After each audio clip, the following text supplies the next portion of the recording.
Ki Ageng Mangir atau Ki Ageng Mangir Wanabaya adalah seorang musuh sekaligus menantu Panembahan Senopati Raja Mataram.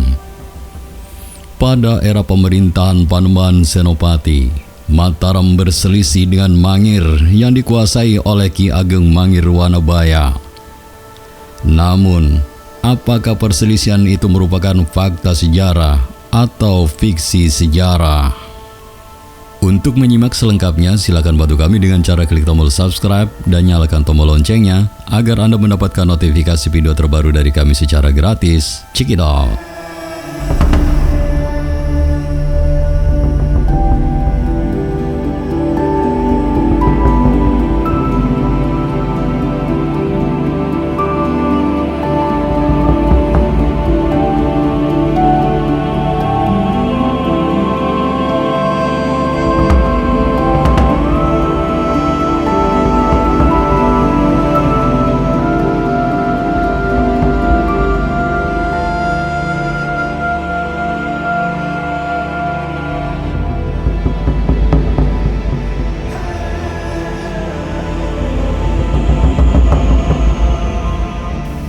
Sahabat Serintil, masih belum dapat ditentukan secara tegas, mengingat kisah perselisihan tersebut telah bercampur aduk dengan cerita tutur yang berkembang dari mulut ke mulut, sehingga pengurangan dan penambahan dari kisah aslinya dimungkinkan terjadi. Sungguh pun demikian, banyak penulis menyampaikan tentang kisah perselisihan antara Panembahan Senopati dan Ki Ageng Mangir berbagai sumber.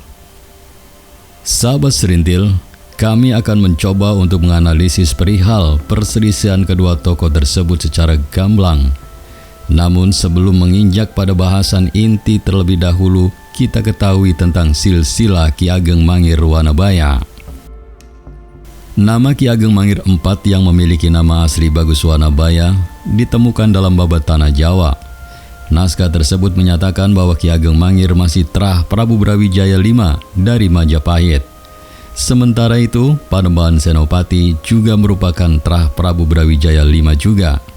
Dengan demikian, keduanya masih keturunan Raja Majapahit, di mana naskah tersebut mengacu pada tokoh Bre Kertabumi, bukan mengacu pada tokoh Kirindrawardana Dia Ranawijaya yang takluk saat peperangan melawan Kesultanan Demak. Menurut naskah Babat Tanah Jawa, silsilah Ki Ageng Mangir IV sebagai berikut. Lembu Peteng atau Lembu Amisani, Ki Ageng Mangir I atau Raden Megatsari, Ki Ageng Mangir II, Ki Ageng Mangir III, Bagus Wanabaya, kemudian dikenal dengan Ki Ageng Mangir Wanabaya, karena ia mewarisi kekuasaan nenek moyangnya di Mangir, suatu daerah perdikan Majapahit, pada era pemerintahan Prabu Brawijaya V yang terletak di dekat Sungai Praga yang sekarang di wilayah Bantul. Sewaktu menjadi penguasa Mangir, Bagus Wanabaya masih lajang. Dengan demikian, bisa disimpulkan bahwa sepeninggal Ki Ageng Mangir III, Bagus Wanabaya masih berusia muda. Sungguh pun demikian, Bagus Wanabaya suka mempelajari ilmu kasepuhan yang beraliran ajaran Syekh Siti Jenar. Karena suka lelaku, Bagus Wanabaya dapat memiliki tombak Kyai Baru Klinting. Berkat mempelajari ilmu spiritual dan kanuragan, Bagus Wanabaya dikenal sebagai pemuda sakti mandraguna. Karena kesaktian dan tombak Kyai Baru Klinting yang dimilikinya, Panembahan Senopati yang menyerang Mangir beserta pasukannya mengalami kekalahan.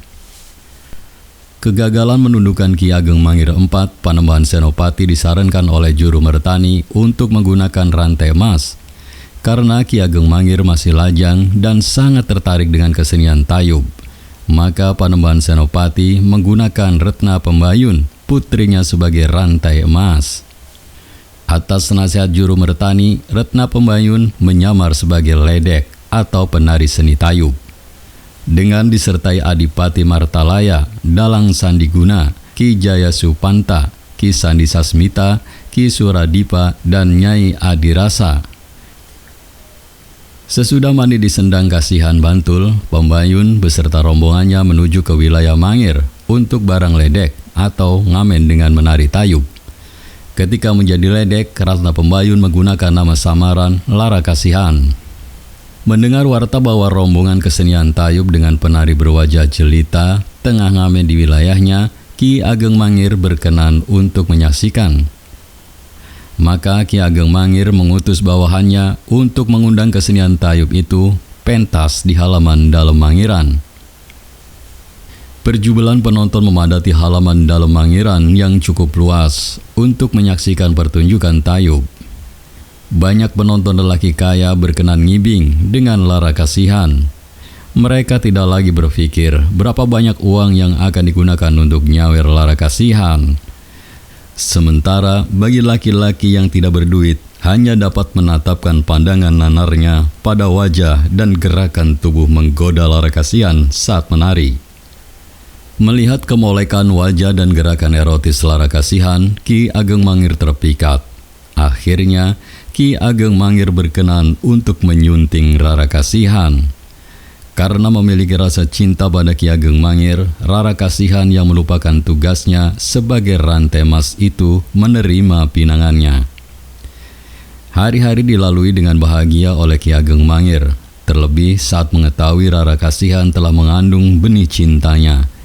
Tetapi kebahagiaan itu sirna ketika tahu Rara Kasihan mengakui sebagai putri Panembahan Senopati musuhnya.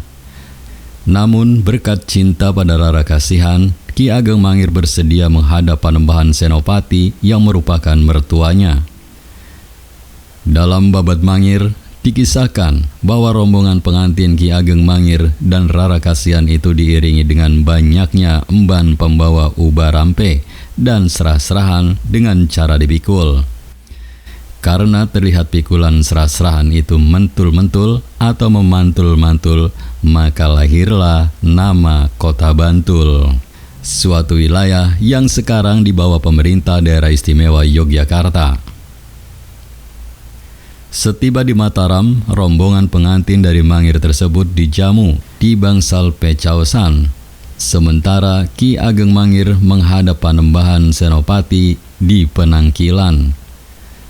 Pada saat itulah terjadi peristiwa berdarah. Ki Ageng Mangir tewas di hadapan Panembahan Senopati dengan kepala berlumuran darah. Perselisihan Panembahan Senopati dengan Ki Ageng Mangir sungguh pun cenderung bersumber dari cerita tutur ketimbang sejarah saat menarik untuk dianalisis. Hal ini agar kita memahami latar belakang dari peristiwa berdarah di Istana Mataram yang berkaitan dengan tewasnya Ki Ageng Mangir.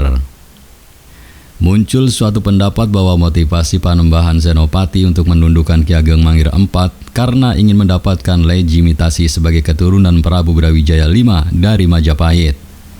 Mengingat Panembahan Senopati dan Ki Ageng Mangir merupakan trah Prabu Brawijaya V, motivasi Panembahan Senopati untuk menaklukkan Ki Ageng Mangir ditafsirkan agar Mataram yang berdiri pada pasca surutnya Pajang tersebut tidak mau tersaingi dengan Mangir, suatu tanah perdikan Majapahit yang dikhawatirkan akan menjadi kerajaan merdeka dan kelak menjadi bayang-bayang kebesaran Mataram. Perihal tewasnya Ki Ageng Mangir di hadapan Panembahan Senopati di Penangkilan, terdapat 4 versi pendapat yang bersumber dari tutur tinular. Pendapat pertama menyatakan bahwa kematian Ki Ageng Mangir karena kepalanya dibenturkan oleh Panembahan Senopati pada batu gilang yang merupakan singgasananya.